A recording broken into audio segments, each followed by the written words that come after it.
ব্রাহ্মণবাড়িয়ায় কয়লা ভর্তি ট্রাক উল্টে পিতা পুত্র সহ আহত ৩। আরও থাকছে ব্রাহ্মণবাড়িয়া জেলা প্রতিনিধি SM নাসিরউদ্দিন খানের ভিডিও চিত্রে। ব্রাহ্মণবাড়িয়ার কসবায় কয়লা ভর্তি ট্রাক উল্টে পিতা পুত্র সহ ৩ জন আহত হয়েছেন। আজ মঙ্গলবার কুমিল্লা সিলেট মহাসড়কে উপজেলার মনকাশাইর বাজার এলাকায় এই দুর্ঘটনা ঘটে।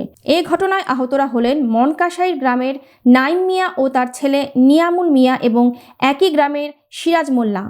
পুলিশ ও প্রত্যক্ষদর্শীরা জানান, মনকাশাইর বাজার এলাকায় মহাসড়কের পাশে প্রতি সোমবার সাপ্তাহিক হাট বসে।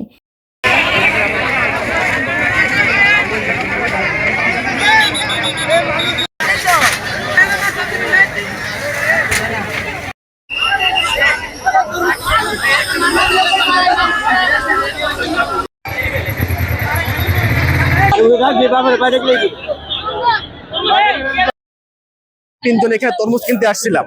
আসার পরে আজকে সোমবার, আজকে মনকাশাইর বাজার, এখানে প্রায় সময় অনেক লোক থাকে আর অটোগুলা অনেক সমস্যা। এখানে অনেক অটো স্ট্যান্ড এখানে থাকে আর অনেক দোকানপাট বসে আছে, যে কারণে প্রায় সময় গাড়ি এখানে ক্রস হতে হলে প্রায় সময় গাড়ি এরকম দুর্ঘটনা ঘটে। ঠিক আছে, আমি উপজেলা প্রশাসনের দৃষ্টি আকর্ষণ করবো আপনাদের মাধ্যমে, যাতে এখান থেকে দয়া করে বাজারটা সরাই দেওয়া হয়। কিছুদিন আগেও দুর্ঘটনা ঘটছে, প্রতি মাসে 2-3টা দুর্ঘটনা হচ্ছে এখানে। আমাদের 8টার ভিতরে হঠাৎ করে একটা কয়লার গাড়ি অ্যাক্সিডেন্ট হয়েছে। তাৎক্ষণিক আসিয়া দেখি গাড়ির নিচে একজন বাচ্চা আহত অবস্থা আছে। তখন ফায়ার সার্ভিসে আসছে, ফায়ার সার্ভিস আসিয়া গাড়িটা থেকে বাচ্চাটা উদ্ধার করছে। আমি নিজে দুইজন লোককে হসপিটালে নিয়ে গেছি এবং এখানে মহান মেম্বার সাহেব ঘটনার সাথে সাথে এখানে আমাকে জানাইলো।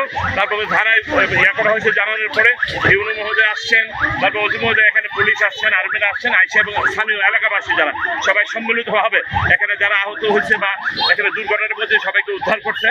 বিকেলে সিলেট থেকে ছেড়ে আসা কয়লা ভর্তি একটি ট্রাক বেপরোয়া গতিতে মনকাশাইর এলাকা অতিক্রম করার সময় নিয়ন্ত্রণ হারিয়ে সড়কের পাশে থাকা একটি ফলের দোকানে উল্টে যায়।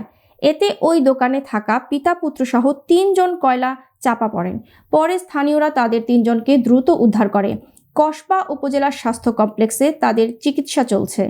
সরাইল ঘাটি হাতা হাইওয়ে থানার ভারপ্রাপ্ত কর্মকর্তা জাহাঙ্গীর আলম বলেন, ঘটনার খবর পেয়ে হাইওয়ে পুলিশ, ফায়ার সার্ভিস ও সেনাবাহিনী ঘটনাস্থলে পৌঁছে পরিস্থিতি স্বাভাবিক করে।